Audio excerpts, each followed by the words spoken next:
Pembangunan Yerusalem terhambat oleh perlawanan. Ketika lawan orang Yehuda dan Benyamin mendengar bahwa orang-orang yang pulang dari pembuangan itu sedang membangun bait suci bagi Tuhan Allah Israel, maka mereka mendekati Zerubabel serta para kepala kaum keluarga dan berkata kepada mereka, "Biarlah kami turut membangun bersama-sama dengan kamu, karena kami pun berbakti kepada Allahmu sama seperti kamu. Lagi pula kami selalu mempersembahkan korban kepadanya sejak zaman Esarhadon, Raja Asyur yang memindahkan kami kemari."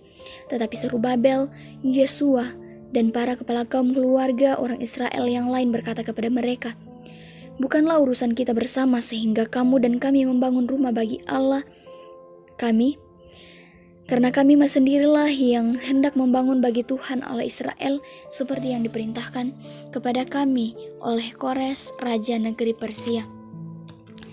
Maka penduduk negeri itu melemahkan semangat orang-orang Yehuda dan membuat mereka takut membangun. Bahkan selama zaman Kores, Raja negeri Persia, sampai zaman pemerintahan Darius, Raja negeri Persia, mereka mengoyokkan para penasehat untuk melawan orang-orang Yehuda itu dan menggagalkan rencana mereka.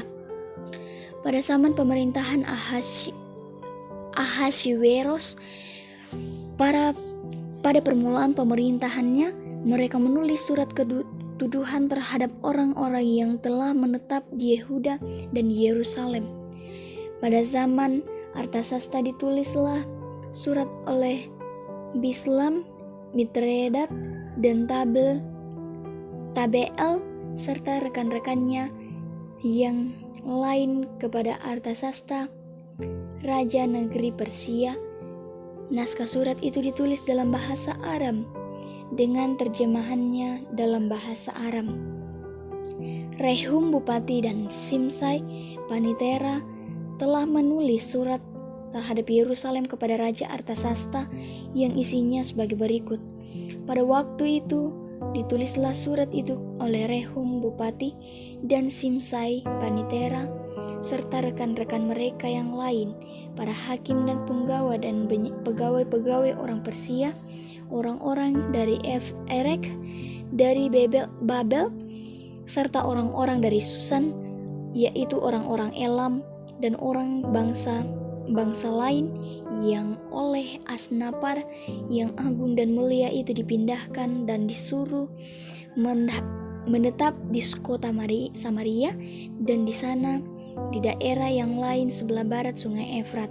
Inilah salinan surat yang dikirim mereka kepadanya ke hadapan Raja Artasasta dari hamba-hamba tuanku, orang-orang di daerah sebelah barat sungai Efrat. Maka kiranya Raja maklum bahwa orang-orang Yahudi yang berangkat dari tuanku di tempat kami telah tiba di Yerusalem. Mereka sedang membangun kembali kota yang durhaka dan jahat itu. Mereka menyelesaikan pembangunan dan tembok-tembok dan memperbaiki dasarnya. Kiranya Raja maklum bahwa jikalau kota itu sudah dibangun, tembok-temboknya selesai, orang tidak lagi membayar pajak, upeti, atau bea, sehingga kota itu akhirnya mendatangkan kerugian kepada Raja. Sekarang oleh karena kami mempunyai hubungan dengan Raja dan tidak patut bagi kami melihat Raja kena celah, maka oleh sebab itu kami menyuruh orang memberitahukan hal itu kepada Raja, supaya diadakan penyelidikan dalam kitab riwayat nenek moyang tuanku. Di dalam kitab riwayat itu tuanku akan mendapati dan mengetahui bahwa kota itu kota durhaka yang selalu mendatangkan kerugian kepada raja-raja dan daerah-daerah, dan bahwa orang selalu mengadakan pemberontakan di dalamnya sejak zaman itu. Itulah sebabnya maka kota itu dibinasakan. Kami ini memberitahukan kepada raja bahwa jikalau kota itu sudah dibangun kembali dan tembok-temboknya sudah selesai, maka bagi tuanku kelak tidak ada lagi milik di daerah sebelah barat sungai Efrat. Pembangunan dimulai lagi dengan izin Raja Darius, tetapi Nabi Hagai dan Zakaria bin Ido, kedua nabi itu bernubuat terhadap orang-orang Yahudi yang tinggal di Yehuda dan di Yerusalem dalam nama Allah Israel yang menyertai mereka. Pada waktu itu mulailah Zerubabel bin Sealtiel dan Yesua bin Yozadak membangun rumah Allah yang ada di Yerusalem. Mereka didampingi dan dibantu oleh nabi-nabi Allah.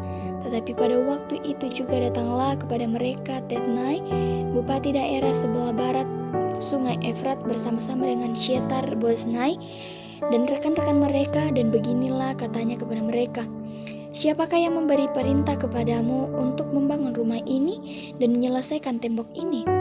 Lalu kata pula kepada mereka, "Siapakah nama-nama orang yang mendirikan bangunan ini?" Tetapi mata Allah mengamati para tua-tua orang Yahudi sehingga mereka tidak dipaksa berhenti oleh orang-orang itu sampai ada berita diterima oleh Darius, dan kemudian dikirim kembali surat jawaban mengenai hal itu.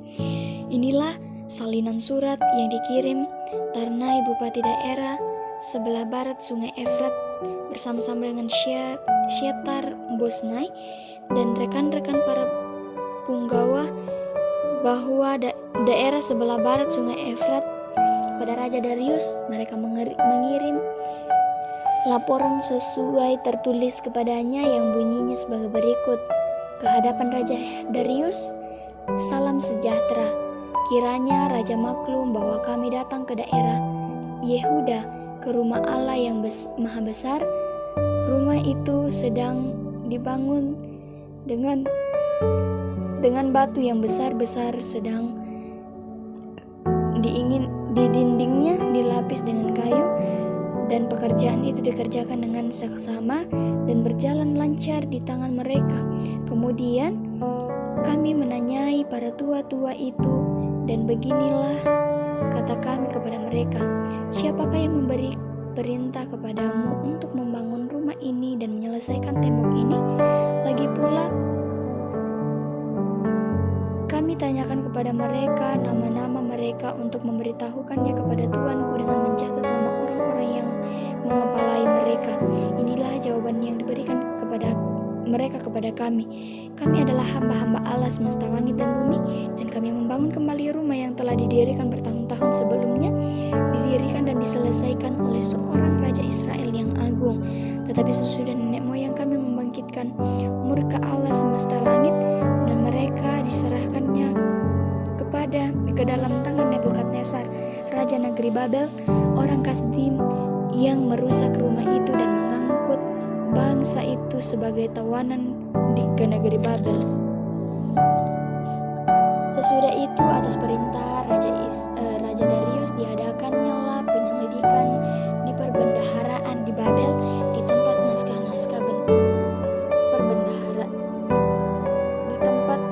naskah-naskah disimpan.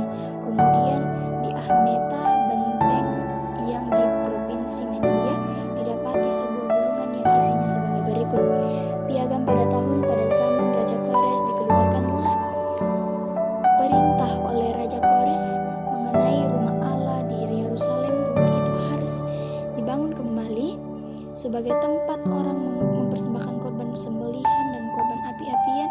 Haruslah tingginya 60 hasta dan lebarnya 60 hasta, dan haruslah dipasang 3 lapis batu besar-besar dan 1 lapis kayu. Biayanya harus dibayar dari perbendaharaan kerajaan, dan juga perlengkapan emas dan perak rumah Allah yang diambil oleh Nebukadnezar dari bait suci yang di Yerusalem dan dibawa ke Babel itu harus dikembalikan supaya kembali pula ke dalam bait suci yang di Yerusalem, ke tempatnya yang semula, dan engkau harus menaruhnya ke dalam rumah Allah. Pekerjaan selesai pentabisan rumah Allah dan hari raya Paskah yang pertama. Kemudian Tatnai, bupati daerah sebelah barat sungai Efrat, Syetar Boznai, dan rekan-rekan mereka berbuat dengan saksama menurut apa yang diperintahkan Raja Darius. Para tua-tua orang Yahudi, Raja Darius, para tua-tua orang Yahudi melanjutkan pembangunan itu dengan lancar digerakkan oleh nubuat Nabi Hagai dan Nabi Sakaria bin Ido. Mereka menyelesaikan pembangunan mereka menurut perintah Allah Israel dan menurut perintah Kores, Darius, dan Artasasta, raja-raja negeri Persia. Maka selesailah rumah itu pada hari yang ketiga bulan Adar, yakni pada tahun yang ke-6 zaman pemerintahan Darius.